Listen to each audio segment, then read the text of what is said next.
Hoje o Canal 7 apresenta para vocês a famosa obra Senhora de José de Alencar. Mas hoje vamos nos aprofundar um pouco mais nessa obra e vamos conhecer os pensamentos e opiniões da maioria dos personagens.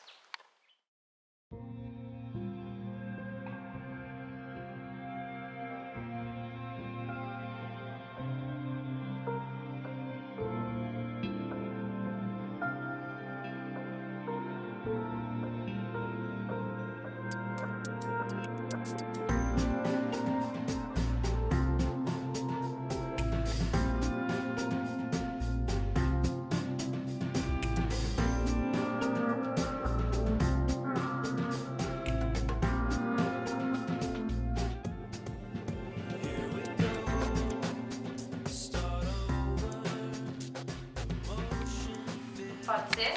Pode. Minha mãe era uma moça muito pobre, Emília. Ela se casou com meu pai, Pedro, que era um doutor.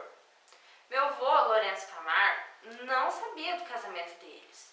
Quando ficou sabendo, ele ficou muito bravo. E resolveu falar com um dos seus capangas para ir falar com ele, que era para ele voltar para a fazenda à força ou por vontade própria. Meu pai ficou com muito medo da fúria do meu avô. Mesmo Emília sofrendo muito com essa situação, ela ainda se comunicava com seu esposo através de cartas. Após certo tempo, Lourenço permitiu a saída de seu filho da fazenda, e foi nesse contexto que Aurélia e seu irmão nasceram. Foram 12 anos sem meu avô ficar sabendo do casamento entre meus pais. Certo dia, ele insistiu pro meu pai que se casasse com uma filha de um fazendeiro. Um dia, meu avô falou para ele que era para ele ir imediatamente para a casa dessa pretendente. Meu pai, em vez de ir, fugiu. No meio do caminho, Pedro teve uma febre cerebral, e um pouco antes de morrer, confiou sua maleta e um pouco de dinheiro que tinha a um tropeiro, pedindo que este entregasse a maleta ao seu pai e o dinheiro à sua esposa. Quando meu pai e meu irmão morreram, eu passei a viver só com a minha mãe, viúva.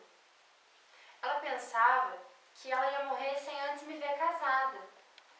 Foi aí que ela pediu para que eu fosse à sacada. Lá eu conheci o Fernando, que hoje é o meu grande amor. Quando Aurélia pensou ficar na janela, vários rapazes lhe apareceram, porém só dois lhe chamaram a atenção, o Fernando Seijas e o Eduardo Abreu. Como ela era linda. Eu lembro quando ela começou a ficar na janela, na rua Santa Teresa.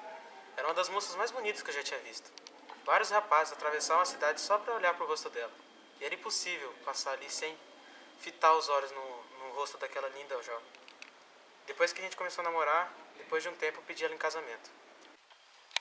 E mesmo com a proposta de Abreu, eu decidi ficar com ele, porque eu o amo. Mas, depois de um tempo, ele me trocou por Adelaide, só porque ela era rica e eu era pobre. Não consigo entender até hoje, porque no namoro deles, teve uma época que ele foi viajar para o Nordeste.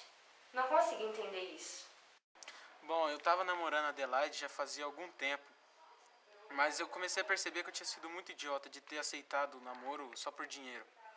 O nosso noivado estava um puro desastre, então eu resolvi fazer uma viagem de alguns dias pelo Nordeste para ver se eu fugia daquela triste realidade de um casamento forçado. Nesse período de tempo, o Torquato Ribeiro, que antes estava comprometido a Adelaide, passou a apoiar a Aurélia, e foi ele quem convenceu a dona Firmina a ficar com ela depois que sua mãe veio a falecer.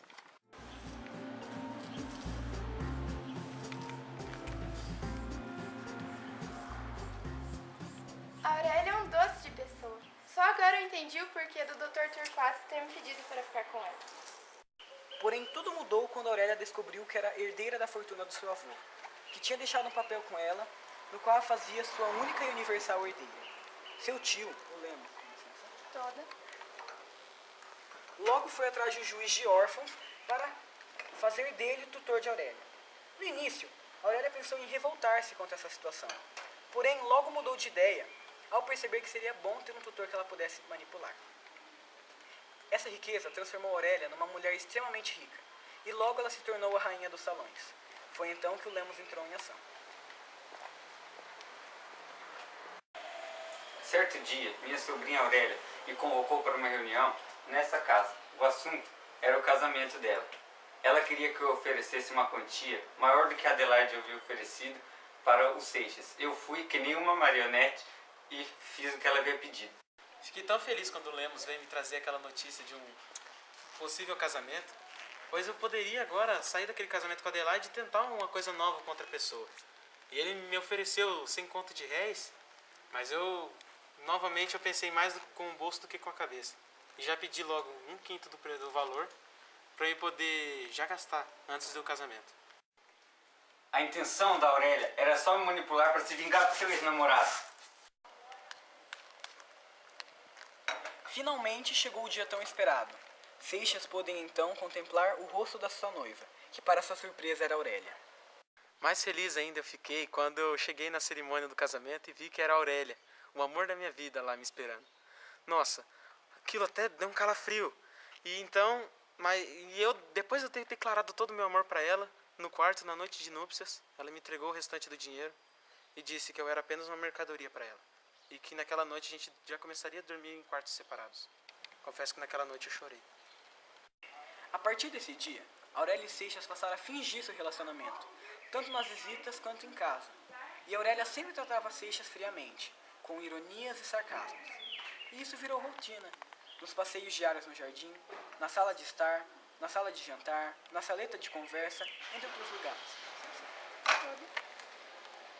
Numa certa ocasião, num baile próprio, enquanto Aurélia dançava a valsa com Fernando, ela decidiu acelerar o ritmo da valsa, e ela desmaiou. Seixas então a levou para a saleta de conversa. Sabe, eu contemplava o rosto de Aurélia e lembrava da época que ela ainda era aquela garotinha da rua Santa Teresa, que ficava na janela esperando o pretendente.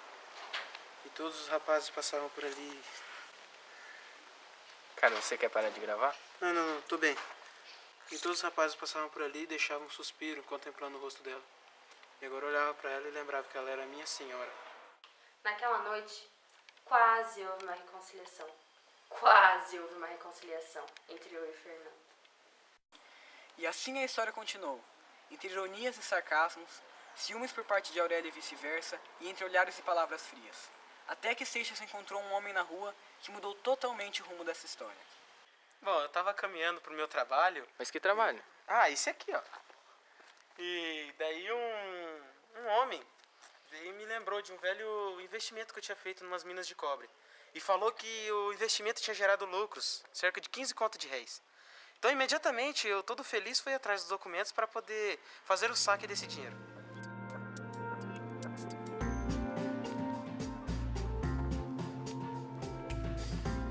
Quando ele chegou em casa, ele estava extremamente desesperado, enquanto eu estava em uma reunião com o Eduardo Abreu. Ele disse que tinha falido, mas eu nem me preocupei, achei que isso ia demorar. Estava enganada. Quando cheguei em casa, estava cheio de papel no chão.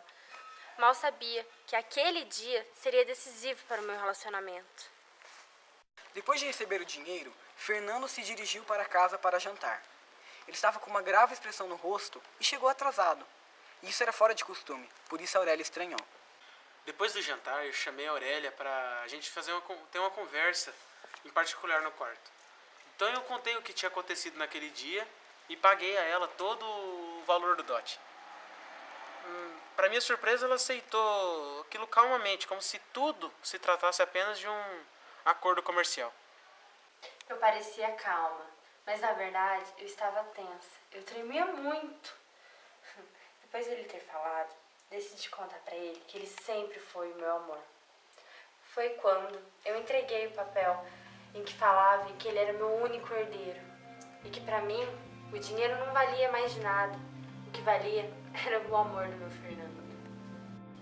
As cortinas cerraram-se e as auras da noite, acariciando o seio das flores, cantavam um hino misterioso do santo amor conjugal.